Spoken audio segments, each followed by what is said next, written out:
Okay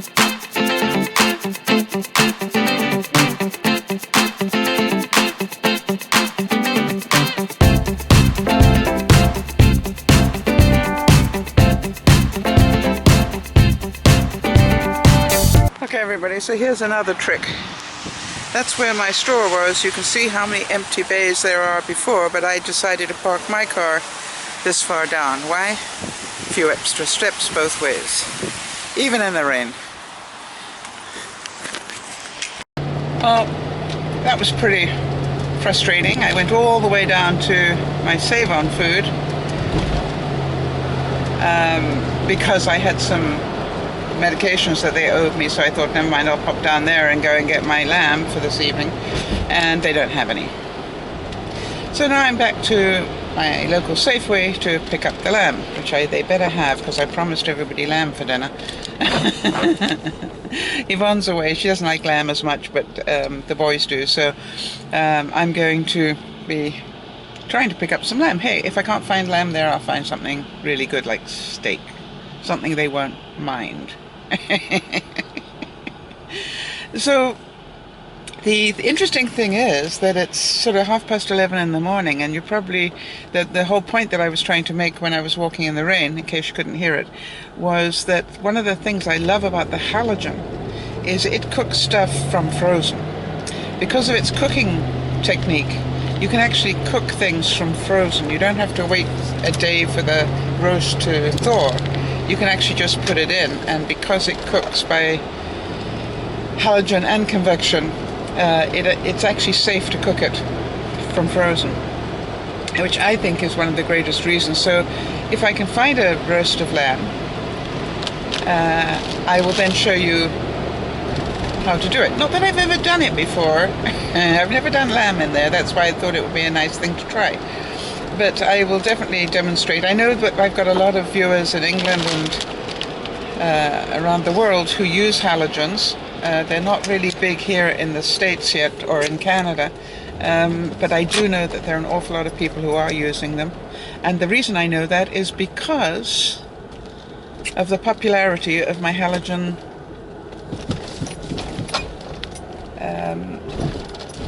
videos when I put them up. So that tells me, okay, people are definitely watching them, and you wouldn't watch them if you weren't interested, either in getting one or if you already had one. So no, I don't think that's going to work. Somebody has parked really badly, and I'm really not in the mood for what I call the fine parking art. It's Sunday. You know, it's just called, I like this place better, it's got 2 spare spaces next to it. I'm not going to scratch anybody there. Bye for now. So I thought I'd show you what the cost of living is at the moment here in Canada. I bought for $14.43 Canadian. 3, 4, 5, 6, and quite honestly those are doubled up in some places. So let's just say about 6 chicken breasts.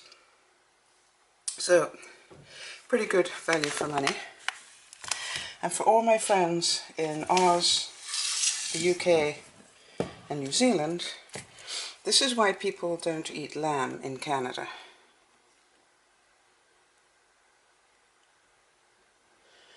Isn't that amazing? Basically $60 Canadian for a leg of lamb. Now, I don't mind telling you that part of me went, I don't think so. I nearly put it back.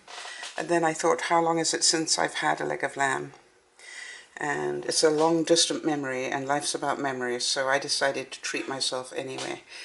It'll probably do at least 2 meals, 1 meal for tonight, and then I will make a lamb stew out of it as well. So at least 2, maybe 3 meals, so then it won't be too bad. But wow, what a price. As you can see, if I put it in at that angle, I can cook a whole roast of lamb in my halogen, I think. Yep. Now that leg's going to get pretty well cooked, but actually that's okay. I'm not worried about that. What I'm looking to do is just get most of it cooked. Now, if I've got to dredge something in flour, what I like to do is to just put it in a small sieve, and then makes it so much easier to do that, as you can probably see. Yeah. So there's a little trick for you. Just a little sieve and cover it with flour. Makes it nice and easy, you don't waste too much flour. Now I've put it in the oven. I preheated the oven, by the way, for 400, and I've got it on for 1 hour. After about, as soon as I see that part of the leg cooking too much, I'm going to cover it with foil, because we know that's the bit that's going to cover that's going to cook the fastest. And obviously this dirty great bit down here is going to cook the slowest. So the chances are when I go in and cover it, I'll probably cover the first half in foil so that it continues to cook but more slowly, and then we'll let that one just roast beautifully. Now I did put the grill in the bottom. The reason for that is lamb has a lot of fat in it. That's what makes it so tasty. So although I want to have some of the drippings from the roast, I don't want that amount of fat for obvious reasons. I had fish and chips yesterday. No, but seriously, I want to drain off some of the fat, and I'll show you how much there is after a couple of hours cooking. So what I'm trying to do here is to get it ready enough so that I can serve it after the broadcast tonight. So this is called multitasking, how to do it easily. And remember, this is from frozen. It is now... Now the flour that's left on the plate where I was dredging the roast with flour, I'm going to keep. I'm going to mix it up with a little bit of water and some Bisto and some seasonings, and that's what's going to make my gravy. And as you know, I'm going to make enough gravy not only for today's roast but also for a couple of lamb stews as well. So I'm going to be making lots of gravy today. And I know you're always asking me how much. Okay, so this is a serving spoon.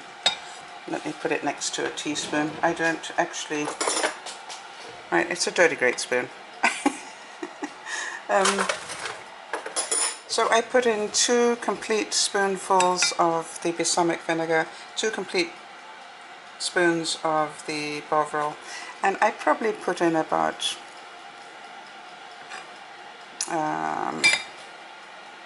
I would say a tablespoon of mint leaves in there, crushed mint leaves. Now I'm going to mix that up with some water, and that will be the base for a very yummy gravy. Very easy to do, just very tasty. So here it is all mixed up, and what you see floating at the top there are some dehydrated onion flakes, because all gravies taste good with onion in it. So that's all ready to go, and that's going to go into the slow cooker once I've got the lamb cooking enough. Let's see how that lamb's doing.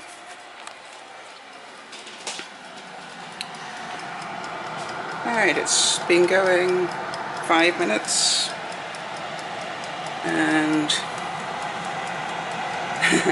it's already beginning to pull away from the bone there, which is a good thing, and it's starting to cook very nicely. And look at that, the juices are coming out of it already, and remember, we're talking from frozen. I'm going to give it about 15 minutes and I'm going to turn it over, and then I'll keep doing that every 15 minutes so that we try and get it all equally cooked.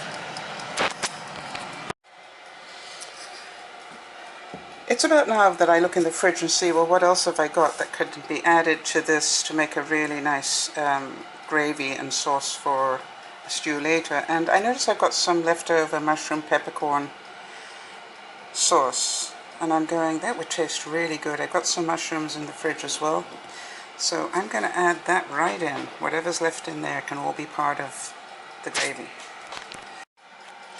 So that's all mixed up, and that's going to sit for a while. The dehydrated onion will reconstitute, and by the time I'm ready to put it all in the slow cooker, that's going to taste great.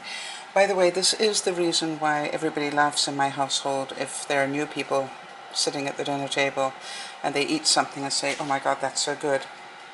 can you give me the recipe, everybody bursts out laughing. And the reason is, of course, because every time I make it differently, and I have no idea half the time what I found in the fridge that looked good that I thought I would add. It's just what I do. By the way, one of the problems I had when I first had my halogen is, where do I put the lid? I don't have one of those fancy lid holders. And what I found out is there are a couple of useful things. You can put it on a rack. I've put it on a flan type, no, a flan pan, how about that? Anything really, you just need to have something that's got enough room next to the, that's the one thing you need to be really careful of when you're cooking with a halogen, is that you've always got enough room beside it to put the lid down somewhere safely while it's still plugged in. Alright, so here we go. We've had 20 minutes at 400, and as you can see, that part of the leg is starting to cook quite nicely, so I'm going to turn it over now. Now, in case I've got any brand new cooks around, especially with the halogen, know that the rim of this is going to be really, really hot, 400 degrees hot sort of thing, and obviously so is the bone. So I used a Teflon type glove to turn that over. But here's the second side. As you see, that part hasn't started to cook yet, so I don't need to cover it. So what I'm going to do is just put the lid back on. It'll probably take about another 15 minutes before that part of the leg starts to cook. And in the meantime, the juices are collecting at the bottom, so is some of the leftover flour that fell off, so that's good too. It all makes for great gravy at the end of all of this. Okay, so that's done the hour. Now, what I wanted to show you was that they say that lamb, medium rare, should be, I don't know if you can read that, 145 degrees Fahrenheit. So let's see where it is. Don't know if you can see that, but it's already at 106 from frozen. So now what I'm going to do is I'm going to transfer it into my slow cooker and now let it slow cook for the next couple of hours, and it'll be absolutely beautiful.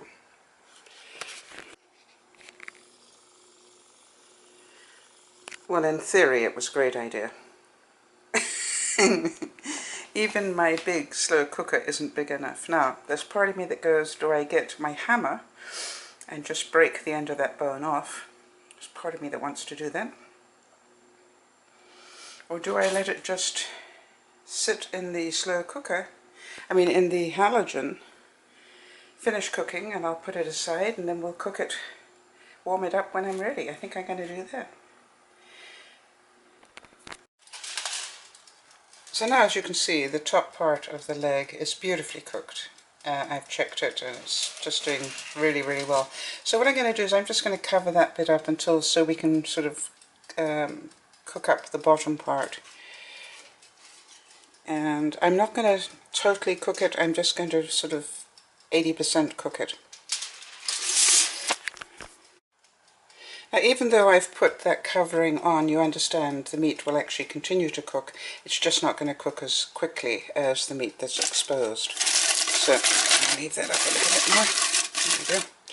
And then we're going to leave that in for another half hour, see how that does. So all I've done, and the light's going to come in a minute and it's going to show you, but all I've done is really just covered the, there we go. I've just covered that part of the leg of lamb. Well, you've got to admit that looks pretty good. So now we're just going to turn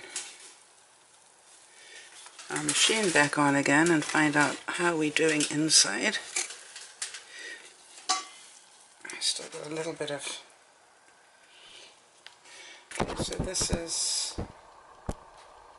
about 96, so I'm going to put it on for another half hour and then I'm going to wrap it up. And well, just so you know, I'm not cheating, it's now 2:14.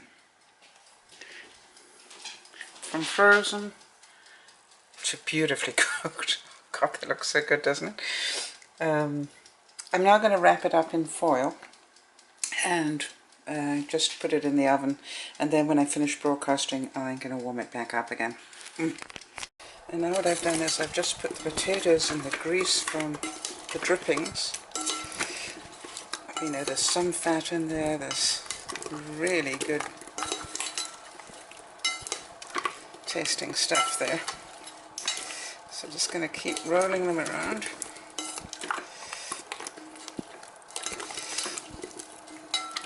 So they're nicely covered. And then I'm going to put it back on at 400 and let them roast up a little bit.